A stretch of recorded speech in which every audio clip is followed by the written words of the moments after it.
नमस्कार। आप सबका एक बार फिर पुनः स्वागत है। मैं और शशि जी वादे के मुताबिक एक बार फिर आप सब से मुखातिब हैं और बात असम की है। माँ कामाख्या की आशीष भूमि, श्रीमंत शंकर देव की ज्ञान भूमि और सराय घाटी के लड़ाई की गवाह भूमि, अहोम राजवंश के प्रताप की भूमि।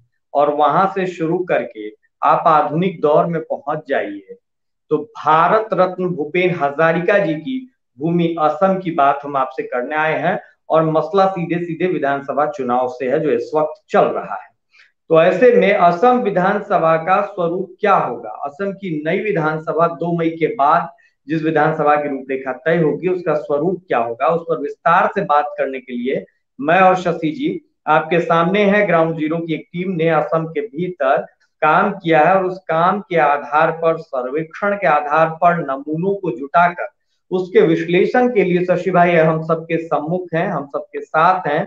तो सीधे बिना समय गवाए शशि भाई का बहुत बहुत स्वागत। बहुत स्वागत शशि भाई। जी अमिताभ जी, जी जी। और असम विधानसभा चुनाव को समग्रता में समझने के लिए 126 विधानसभा सीटों को समझना होगा। एक साथ अगर ये सारी सीटें बताई जाए तो जाहिर है सुनने में भी बोझिल होगा और बताने में भी ये बहुत सुविधाजनक नहीं होगा। तो ऐसे में शशि भाई ने ये तय किया कि इसको रीजन में बांट करके बात की जाए ताकि हिस्सों में बात करने पर बात भी सहज होगी और समझने में भी आसानी होगी। तो आज इस एपिसोड में हम दरअसल बराक वैली और हिल्स रीजन की बात करेंगे। बराक वैली और हिल्स को जोड़कर जो रीजन हमने बनाया है। सबसे पहले हम आपको रीजन के संबंध में बता दें कि शशि भाई ने जो रीजन बांटा है वो किस तरीके से बांटा है। तो चलिए उस पर आते हैं। कुल 1 2 3 4 रीजन है। सबसे पहले बराक वैली और हिल्स रीजन। इस रीजन के भीतर 5 जिले हैं: करीमगंज, कछार, हैलाकांडी, दीमा हासो और कार्बी आंगलॉन्ग। इस 5 जिले के भीतर कुल 20 विधानसभा की सीटें आती हैं। दूसरे जो हिस्सा है, दूसरा जो रीजन है वो है लोअर असम का, निचले असम का हिस्सा है। इसमें जो जिले हैं वो कुल 12 जिले हैं। साउथ सलमारा है, धुबरी है, कोकराझार है, चिरांग है, बनगांव है, बुंगाई गांव है, माफ करिएगा, ग्वालपारा है, बजाली है, बस्का है, बारपेटा है, नालाबाड़ी है, दारांग है और उदालगुरी है। इस 12 जिलों के भीतर जो सीटों की संख्या है वो 40 विधानसभा की सीटें हैं। अब तीसरे रीजन में आते हैं जो केंद्रीय रीजन है, सेंट्रल असम।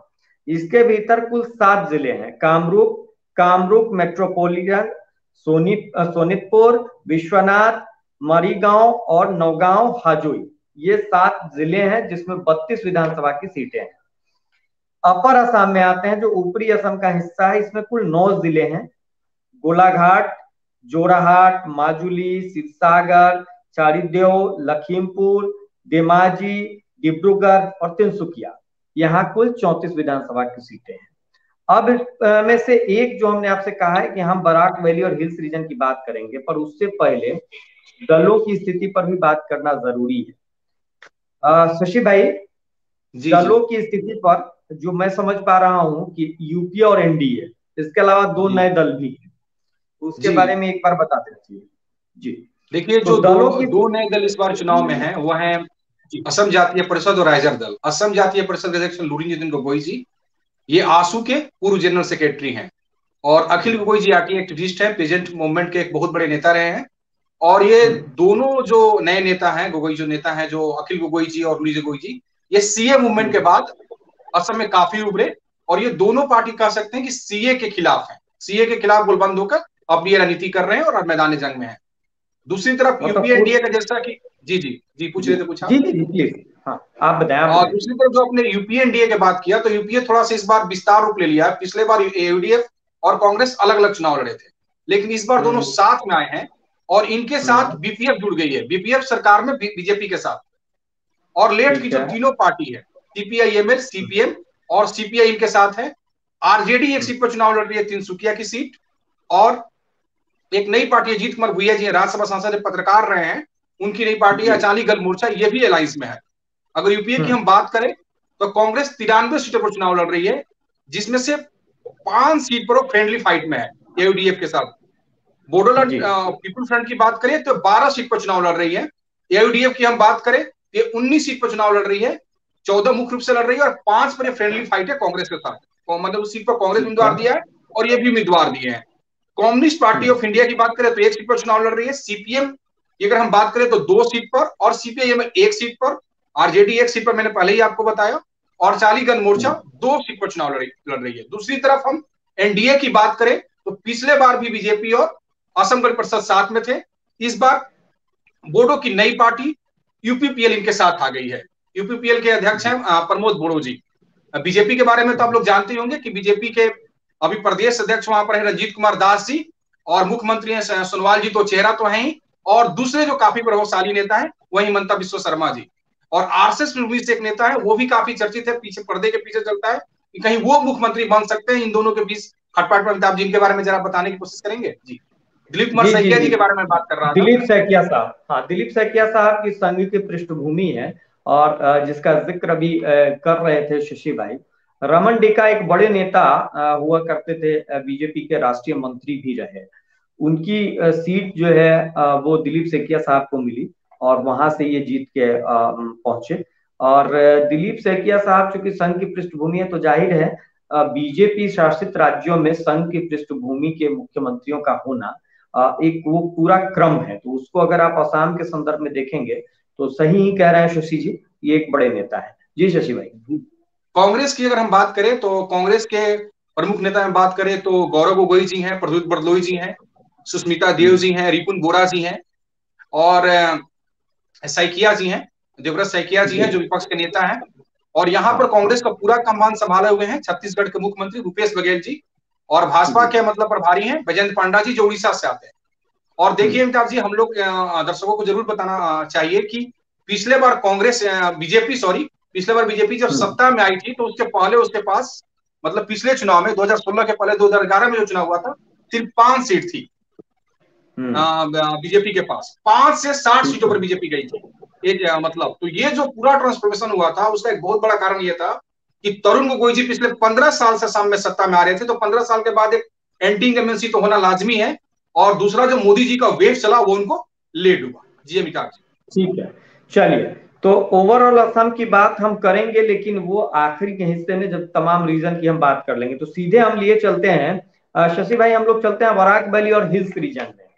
जी जी और ये जो दस्तावेज है, इससे हम सीधे सीधे पुराने गणित का भी जिक्र करें, नई संभावनाओं को तलाशते समय, तो बेहतर पिछले बार होगा। अगर हम बराक वैली रीजन की बात करें तो जी। पिछले चुनाव में 20 सीट में से 12 सीट बीजेपी के पास आई थी, 4 सीट कांग्रेस के पास गई थी, और 4 हम्म। सीट एयूडीएफ के पास गया था। मतलब आज का जो यूपीए है उसके पास 8 सीट और एनडीए के पास 12 सीट। 2019 इसको। की बात करें तो बीजेपी को 13 सीटों में यहां पर बढ़त मिली थी, मतलब लोकसभा चुनाव में। हम्म। और उसके बाद 3 सीट पर कांग्रेस को बढ़त मिली थी और 4 सीट पर यूडीएफ को बढ़त मिली थी। मतलब 2019 चुनाव में यूपीए को 7 सीट में बढ़त मिली थी और 13 सीट में बीजेपी को बढ़त मिली थी। हम्म। जी अमिताभ जी। ठीक है, इसको थोड़ा और सहज करते हैं शशि भाई। जिलावार जो हम जानकारी कर लें, या विधानसभा वार। जी करीमगंज जिले में 5 सीट, दो बीजेपी को 2016 के चुनाव में 2 सीटों पर बीजेपी को जीत मिली थी, कांग्रेस को 2 सीट मिली थी, और एआईयूडीएफ 1 सीट पर थी। 2019 में परिस्थितियां बदल गई, बीजेपी 3 सीट पर लीड ले रही थी और एआईयूडीएफ 2 सीटों पर लीड ले रही थी। इस वक्त करीमगंज में क्या स्थिति है शशि भाई? देखिए, इस वक्त जिले की 3 seat Karimganj north, Karimganj south और बदरपुर में यूपीए गठबंधन को जीत मिलने की संभावना प्रतीत हो रही है। एक विधानसभा रताबाड़ी में एनडीए का पलड़ा भारी प्रतीत हो रहा है, और एक विधानसभा पत्थरकंडी में कांटे की लड़ाई है यूपीए बनाम एनडीए के मत कोई भी चुनाव जीत सकता है। तो कुल मिलाकर हम ठीक। देखें तो पिछले बार के मुकाबले भाजपा को इस जिले में नुकसान हो सकता है। जी। अच्छा, और हालाकांडी में 3 सीट, जिसमें एआईयूडीएफ को तीनों सीट मिल गई थी 2016 में, लेकिन 2019 में शशि भाई 1 सीट पर बीजेपी ने लीड बनाई थी इस जिले में, और जी 2 सीट एआईयूडीएफ की लीड रही। तो 2021 में क्या परिस्थिति होगी हालाकांडी में? 2001 जी जी 2021 की परिस्थिति की बात करें तो हैलाकंडी जिले की जो तीनों विधानसभा हैलाकंडी, कटली, चेरा और अलगापुर, तीनों में वर्तमान में यूपीए का पलड़ा भारी प्रतीत हो रहा है। जी ठीक है शशि भाई, अब कछार पर आते हैं। कछार जिले के भीतर कुल 7 विधानसभा सीटें हैं। 2016 में 6 सीटों पर बीजेपी को जीत मिली थी, एक पर कांग्रेस को। लेकिन 2019 में परिस्थितियां बदल गई। 4 सीटों पर बीजेपी की लीड रही और 3 सीटों पर कांग्रेस। 2021 में कछार क्या कहता है? देखिए, अगर वर्तमान में हम कछार की बात करें तो एक जी विधानसभा में एनडीए को जीत मिल रही है, सिलचर विधानसभा में। 3 विधानसभा की अगर हम बात करें, सुनाई में, बरखोला में और काटीगुड़ा में यूपीए को जीत मिल रही है। 3 ठीक विधानसभा है। ढोलाई, उधारभोर और लखीपुर में कांटे का मुकाबला है एनडीए और यूपीए के मध्य में।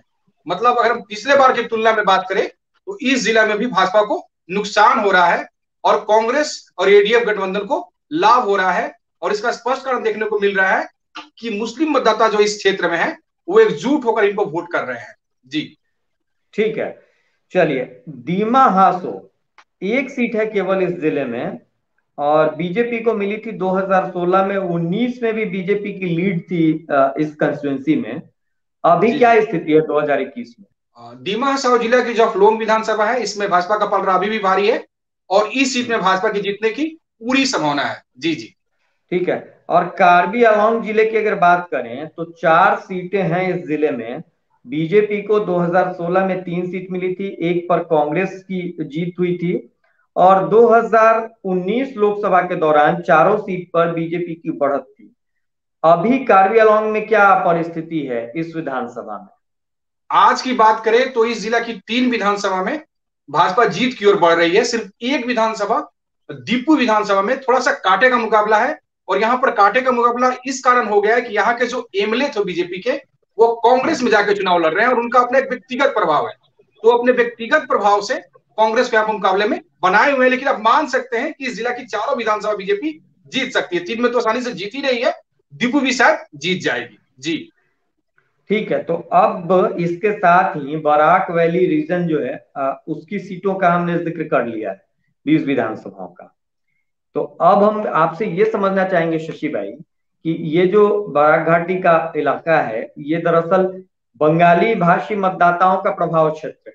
अब ये जी जी समझ में नहीं आता है कि बगल में बंगाल विधानसभा चुनाव में बीजेपी का जोर बंगाली मतदाताओं की तुलना में ज्यादा दिखता है हिंदी भाषी पर, और असम में बंगाली भाषी मतदाताओं के बीच बराक घाटी में बीजेपी की स्थिति ठीक ठाक दिखती है। ऐसा कैसे होता है? देखिए, यहाँ पर जो बंगाली मतदाता है उनके मध्य में जो सीए का मुद्दा है वो काफी जोर शोर से है। और बंगाली मतदाता और असमिया मतदाता के बीच में थोड़ा सा एक, आप कह सकते हैं कि आपसी लड़ाई झगड़ा भी होते रहा है। पास्ट में इसका इतिहास भी गवाह है। और यहाँ पर थोड़ा सा अलग अलग वोट करते हैं। तो बंगाली और जो असम का दो वोट, जैसे मैंने शुरू में जिक्र किया था, दो यहाँ पर पार्टी आई हुई है, राइजर दल और असम जातीय परिषद, या असम गण परिषद की बात कर ले या आसू की बात कर ले। हाँ। तो ये लोग जो असम में कोर्ट पर जब बात करते हैं तो साफ बोलते हैं कि सीए के बाद चाहे हिंदू या मुस्लिम हो, कोई भी बांग्लादेश से 1971 के बाद जो भी आया है वो यहाँ नहीं रहेगा। और इस असम में बहुत सारे बंगाली 1971 के बाद यहाँ पर आए हैं जो हिंदू बंगाली हैं। तो ये उससे खफा रहता है और इनको ये लगता है कि भाजपा जो सीए लेकर आई है इससे हम एकदम सुरक्षित हैं। तो इस कारण आज के डेट में भाजपा से जुड़े हुए हैं। जी अच्छा, एक बात और भी है शशि भाई कि यूपीए बनाम एनडीए या एनडीए बनाम यूपीए की लड़ाई अपनी जगह तो चल रही है। ऐसे में जो राइजर दल का आपने जिक्र किया और असम जातीय परिषद, असम जातीय परिषद, जहां तक मैं समझ रहा हूं कि असम अस्मिता को लेकर जिस तरीके से असम समझौते के वक्त असम गण परिषद शुरू हुई थी, उसी तरीके से ये दल भी इस समय असम जातीय परिषद शुरू हो रही है। तो उस दौर से इस दौर की अगर तुलना कर ली जाए तो आपको लगता है कि इस चुनाव में असम जातीय परिषद या राइजर दल की कोई स्थिति उस तरीके से बन पाएगी जैसे असम गण परिषद की बनी थी, वो सत्ता तक पहुंच गए थे, ये वैसी कोई गुंजाइश? ये जो दोनों पार्टी हैं मुख्य रूप से अपर असम में लड़ रही हैं। तो जब हाँ। अपर असम का हम जिक्र करेंगे तो थोड़ा निकल कर आएगा कि किन किन सीटों पर अच्छा चुनाव लड़ रही हैं। लेकिन हाँ। इस रीजन में इनका कोई स्कोप नहीं है। इस रीजन में मुख्य मुकाबला यूपीए और एनडीए के बीच में ही है। पिछले बार अगर की हम बात करें तो एनडीए को 20 में से 12 सीट आया था और 4 सीट कांग्रेस को आया था और 4 सीट एडीएफ को आया था। 12 सीट तो बीजेपी ही जीती थी।